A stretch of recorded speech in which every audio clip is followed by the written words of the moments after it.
Minasan, konnichiwa, Kanto moshimasu. Today I'll be talking about things that you should not bring to Japan.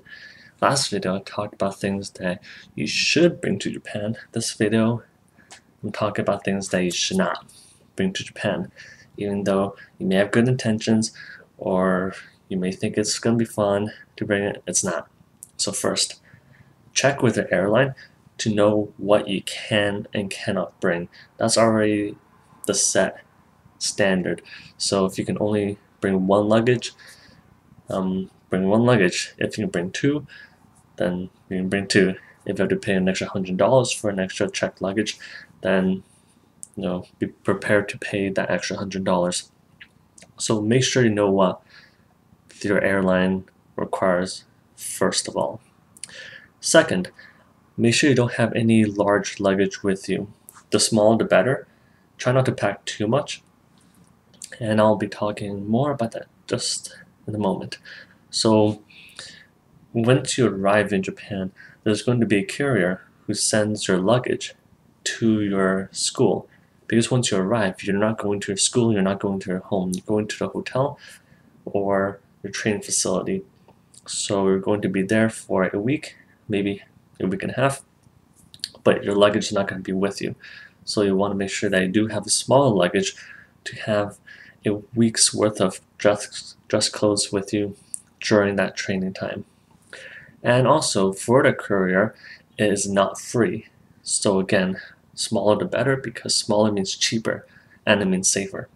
And the fee that you pay ranges between 2,000 to 4,000 and ranges from that based on the size and the weight. So smaller will be on lower range, larger will be in upper range. And also, third, no skis or snowboards or guitars or pianos or anything like that. These are too big, they're going to be too heavy, and it's going to be inconvenient for a school or for that courier to send over. If you're lucky, you may contact them, see if it's allowed. If you're lucky, once you arrive to the airport, that is going to be shipped with your luggage to your school that you can pick up later on. I don't recommend this because it puts more hassle on them, and depending on how many trainees they have, it's going to be a lot of things to ship over. So just be considerate of your school, of your recruiters, and of course the courier. Fourth, I'm going to the whole luggage thing. Don't bring any off-season clothing. So let's say you're going to Japan during the summertime. Don't bring any winter clothes. If you want, you can bring a sweater or two, maybe like a thin jacket, depending on where you are.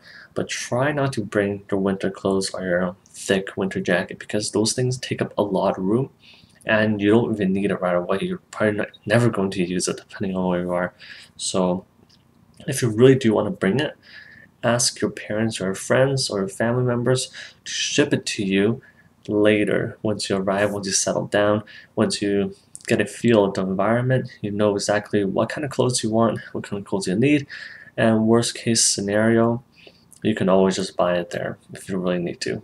Of course, it does cut your luggage size and it saves costs on your end, so that's definitely a benefit. And fifth, drugs. Japan has a very strict drug policy, so when you do bring any medications that you require, you have to have proper documentation on all the drugs. And also when you're arriving to Japan, let's say you're staying there for a year, don't bring 1 year's worth of whatever medication you need, even if it's something that you need to survive. Don't bring anything more than a month because if you bring a year's worth, the border control is going to stop you thinking that you're going to set up some kind of drugstore or something. So don't bring any of that. If you need more drugs throughout the year, bring 1 month's worth of drugs, then ask your friends, family members, parents, or whoever takes care of you to send the drugs periodically, every month or so, to you when you're in Japan. And when they do send it to you, get the doctor's note, make sure it's in very, very neat handwriting, and then the border control, they can actually read it and know what is it for, who is it for, and what kind of drug it is. If you want more information, I'm sure immigrations from their home country will have more information on this. So, but this is just the general idea. Try not to bring anything more than a month's worth of drugs. That's pretty much it. And last but not least, don't bring or meet any friends. I know this sounds very lonely and very sad, but especially going through a very strict schedule for your week and a half, maybe even 2 weeks, you don't have any time for friends. And in a plane, yeah, you can make some friends, but once you arrive, don't try to make plans prior to your arrival to meet up with friends, or even if you have family. I know it sounds really horrible, but try not to meet up with any of them, because there is a very strict schedule that you do have to follow. And if you slow down things on your end, everyone gets slowed down. So be considerate of the other trainees who are also arriving there. Who knows how many are going to arrive? Maybe it's just you, maybe there's 3, maybe 5, maybe even 10 other people.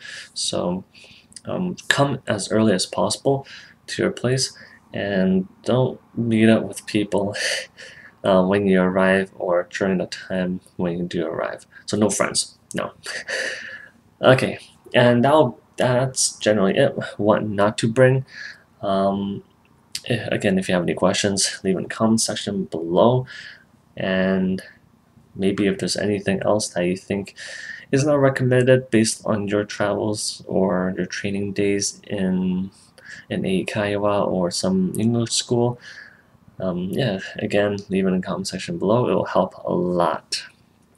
Anyway, that is it for this video. I'll be talking more about clothes in the next one, so stay tuned for that. In the meantime, matane.